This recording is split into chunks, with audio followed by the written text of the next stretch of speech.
জয় হিন্দ, বন্দে মাতরম, নমস্কার।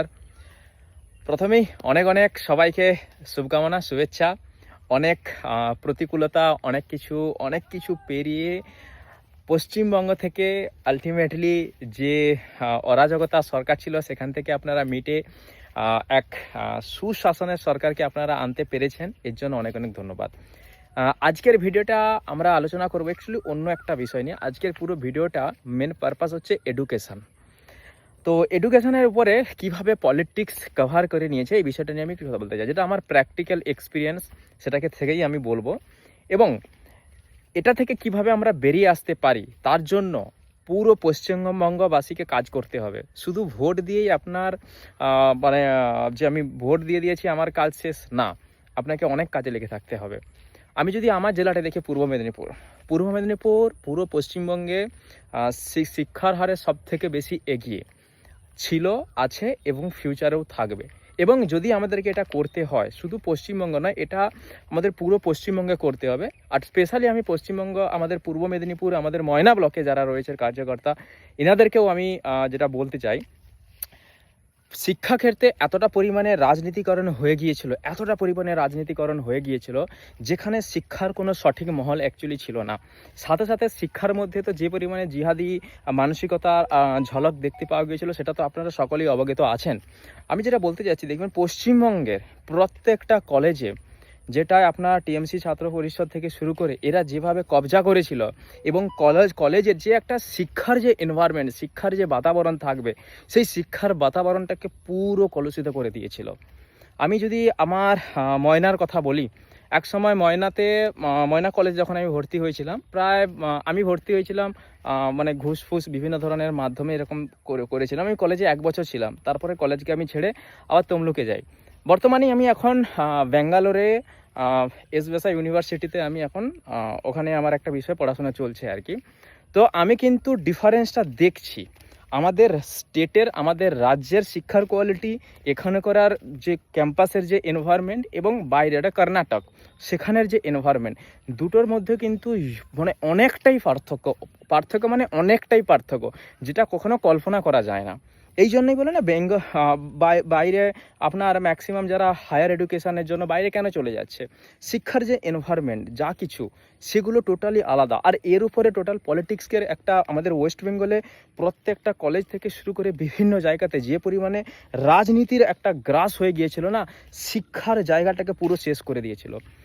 আমি আমার স্পেশালি ময়নার যে সকল কার্যকর্তা রয়েছেন আপনাদেরকে বলবো, ময়না কলেজের মধ্যে থেকে যে সকল আপনার এই পার্টির দলদাস হয়ে যে সকল ব্যক্তিরা বসেছিল, এদেরকে কলেজ থেকে বের করে আপনারা শিক্ষার সেই মহলটাকে ঠিক করুন। কারণ দেখবেন কলেজের মধ্যেই বহু ব্যক্তি রয়েছে যাদের রুজি রোজগার হচ্ছে ওই কলেজ থেকেই। যারা কলেজের মধ্যে থাকবে, কলেজের মধ্যে থেকে কলেজের আপনার এখানে বলতে গেলেও বিভিন্ন ধরনের কুকৃত্য চলতে থাকে। কলেজে যে সকল আপনাদের স্টুডেন্টস রয়েছে, বিশেষ করে আপনার ফিমেল স্টুডেন্টস, এদের নিয়ে বিভিন্ন ধরনের ঘটনাক্রম ঘটতে থাকে আর কি ময়না কলেজের মধ্যে, যেটা আমিও কোনো একটা ঘটনার প্রত্যক্ষদর্শী ছিলাম, এবং এটা নিয়ে একটা বড় ঝামেলা হয়েছিল, ঘটনাও ঘটেছিল। এটা অনেক দিন আগে করা ঘটনা। তো তারপরে অনেক দিনই পরেই আমি কলেজটাকে আবার চেঞ্জ করে নিই আর কি। তো অনেক ঘটনা ঘটেছিল ময়না কলেজে, যেটা আমার প্রত্যক্ষদর্শিতা আমি রয়েছিলাম আর কি। তো বিষয়টা বলছি, প্রত্যেকটা ময়নাবাসীকে আমি এটুকু বলছি, যারা ময়নার কার্যকর্তা রয়েছেন, অবশ্য ময়না কলেজকে পুরোপুরিভাবে এই সকল জিহাদি বা যে সকল মানসিকতার মানুষ ছিল এদের থেকে পুরো মুক্তি করুন, একদম এক শিক্ষার বাতাবরণ তৈরি করুন।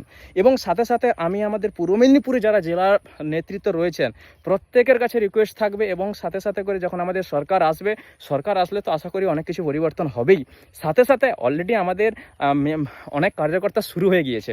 একটা জিনিস কি বলুন দেখি, এই যে পরিবর্তনটা এসছে বিজেপি যারা নিয়ে এসছে, কারণ যে কোনো পার্টি বা যে কোনো ব্যক্তি চলে তাদের একটা চেতনা, কনসাসনেসের উপরে চলে আর কি। তাদের শিক্ষাগত, তাদের চিন্তা ভাবনা, কালচার, এই সকল বিষয়ের উপরে ডিপেন্ড করে।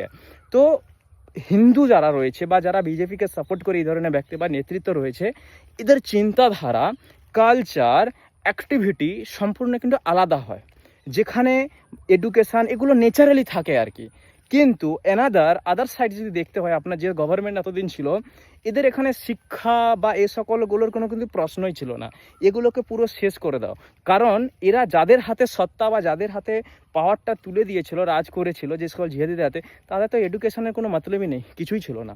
তো বিষয়টা হচ্ছে সেই কারণে যখন সত্তা পরিবর্তন হয়েছে, অলরেডি কার্যকর্তারা কাজে লেগে গিয়েছে, তবু কারণ এই পরিবর্তনটা শুধুমাত্র পরিবর্তন করলে হবে না, আপনাকে রুট লেভেলে এখন প্রচুর পরিমাণে পরিশ্রম করতে হবে। যে পরিমাণে গন্দেগি শিক্ষাক্ষেত্র থেকে শুরু করে সব জায়গাতে ভরে গিয়েছে, এগুলোকে পুরোপুরি যতক্ষণ না সাফ করে যায়, ততক্ষণ এ বদলানোর কোনো মানে থাকবে না, পুরোপুরি বদল করতে হবে। এবং আরও যেটা বিষয় রয়েছে, এবং জেলাতে আমি যদি দেখতে চাই, পুরো জেলাতে আমাদের পাঁশকুড়া থেকে শুরু করে, তমলুক থেকে শুরু করে, কাঁথি থেকে বিভিন্ন এরিয়াতে, বিশেষ করে পাঁশকুড়া যেমন এরিয়াগুলোতে বিভিন্ন জায়গাতে লাভ জিহাদের পুরো আঁকড়া হয়ে গিয়েছে। এগুলোকে পুরো ধ্যান দিতে হবে এবং পুলিশ প্রশাসন থেকে পুরো একদম কড়া পদক্ষেপের উপরে নিয়ে কাজ করতে হবে আর কি। তো জেলা নেতৃত্ব থেকে শুরু করে ব্লক নেতৃত্ব, আপনারা নিজেদের স্কুল কলেজের উপরে একটু বিশেষ ধ্যান দিন, যেখানে যে সকল শিক্ষাক্ষেত্রকে কলুষিত করে দিয়েছিল, যে সকল আপনার এই সকল যে কালচার যে সকল এসে, তো সেগুলোকে পুরোপুরি সাফ করুন এবং এক সচ্ছল এবং এক আমাদের সংস্কৃতি উপযোগী শিক্ষাকে আপনারা এগিয়ে নিয়ে চলুন। এবং তবেই কিন্তু যদি শিক্ষা আমাদের আসে না, তাহলে কিন্তু ধীরে ধীরে করে আমাদের সমাজ এগোতে থাকবে। কারণ শিক্ষা হচ্ছে মেন বীজ, পিলার, শিক্ষাই হচ্ছে ফাউন্ডেশন তৈরি করবে না। তো সেই কারণে শিক্ষাক্ষেত্রটাকে সচ্ছলভাবে আপনারা চালানোর আমি জানি, আমি এবং বিশ্বাসী যে একমাত্র এবিভিপি বলুন বা বিজেপি গভর্নমেন্ট যখন আসবে, এই যে হিন্দু সংস্কৃতির কালচার বা এখানে যে শিক্ষা, এরা অবশ্যই স্বচ্ছতার সঙ্গে জিনিসটাকে এগিয়ে নিয়ে যাবে, আমি এই আশা রাখছি আপাতত।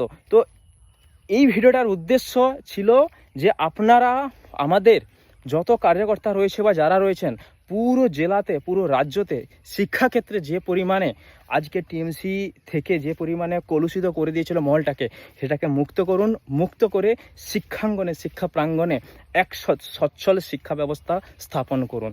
তো আপনারাও আপনাদের এলাকাতে কাজ শুরু করে দিন।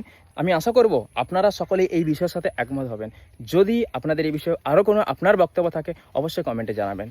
ভালো থাকুন, সুস্থ থাকুন, সকলে মিলে আমরা শিক্ষা মন্দিরকে, আমরা বিদ্যা মন্দিরকে পরিষ্কার করতে কাজে লেগে যাই।